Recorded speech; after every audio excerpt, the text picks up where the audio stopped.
Hello, I'm going to do a video review today of the Hornby West Country class, which I just got. Here we are. This is the temporary little layout I set up on my desk so I can run things up and down. It's rather limited, but yeah, well, it's enough for testing a loco and so on. Yes, I must say this is one of my favourites yet. It's surprisingly small, actually, for a Pacific locomotive. It's probably one of the shortest wheelbases I've seen. This is shorter than the Mallard type, the A4, and it's much shorter than the Coronation.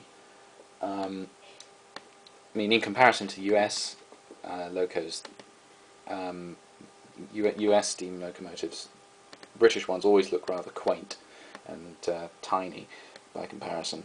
Yes, this one is really a very nice performer. I'll just show you what the slow running is like. I've got a standard Hornby control box, which isn't very good for sort of fine control, but you get a nice sort of sensation of control with the actual variable resistor there. So you look at that, that's really nice. What I like about this one is it's got very defined recessed wheels in here. All the little bits in there you can read. They really stand out nicely, so you get a sense of the movement of the wheels there. Not that you don't get that with other locomotives, of course, but with these it's a slightly different design, I think, than the usual sort of spokes on the wheel. Anyway, yes, it's a very nice locomotive. I'll just show you what I really like about this one, which is that the airstreaming is not actually complete. It's actually partially airstreamed. The streamlining normally, I'll show you what a typical streamlined locomotive looks like. It's one of these. This is a Coronation class. You can see it goes all the way over and all the way to the back. A very uniform design. You know, there's no bits that stick out at all. It's quite, and the same with the Gresley, of course. You know, the classic A4. There's no bits at the front. At the front of this one, however, you've got the smoke box sitting out the front. I think maybe they meant to, when they designed this one, put something over the front here, but maybe it didn't look so good.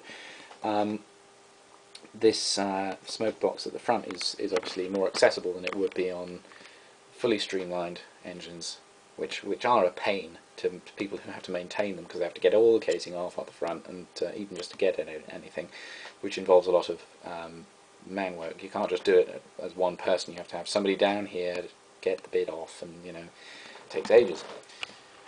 Yes, Hornby's included quite a lot of nice detail parts with this one.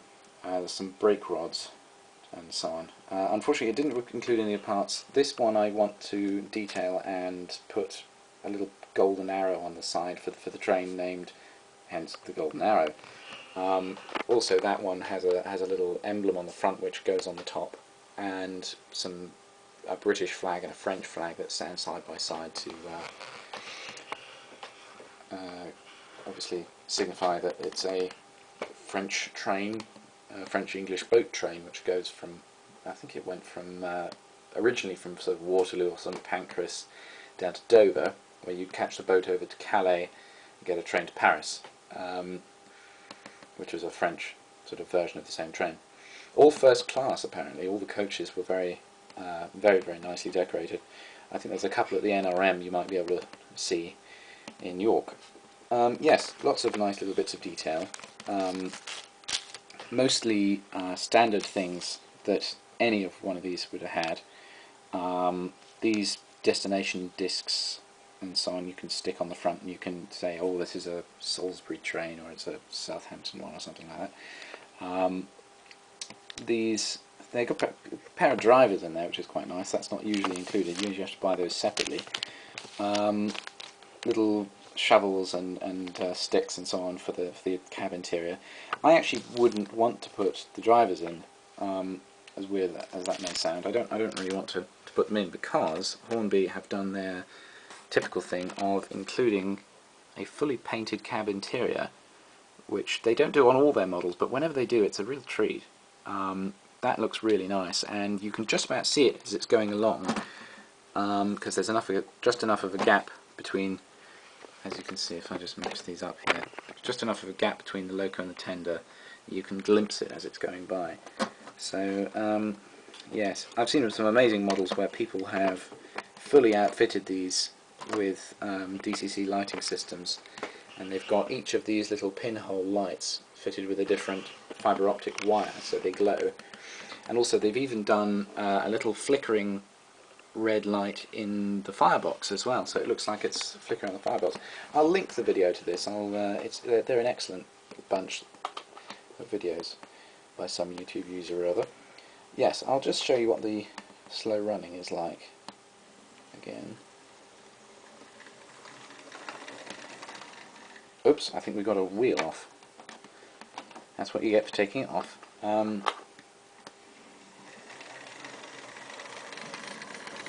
I'll just show you the rear of the tender. It's quite nice. We've got all these little ladders and things on the back. Really, really good level of detail.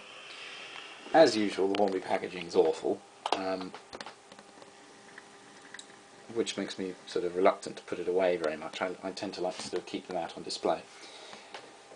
Anyway, I can't really show this one running at great speed yet, because of course I don't have a layout up, but I shall post a video later, sometime later, maybe next week or something, when I've got one. I've got a bit more time to build something. And yes, eventually I'd like to get some Pullman cars for this one, but financial requirements dictate that I probably won't have those for a little while yet. Anyway, I'll see you next time. All the best.